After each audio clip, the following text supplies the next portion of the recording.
చేతితో పట్టుకుంది, కాకపోతే అది తల లోపల దాచిపెట్టింది.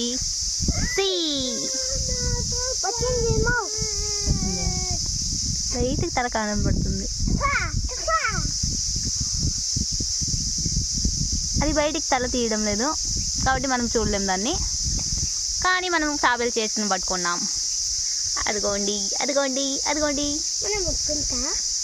మా పిల్లలు తాబేలుని టచ్ చేయాలని చూస్తున్నారు, భయపడుతున్నారు. వంశీ పట్టుకో, వంశీ చూడండి వాళ్ళు భయపడుతున్నారు.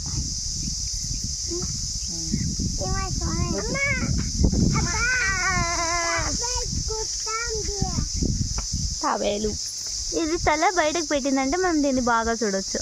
చిన్ని తాబేలు, బట్ నేను రియల్గా ఇంత హానెస్ట్గా ఎప్పుడు చూడాల. ఇది నా చెయ్యే. I'm happy.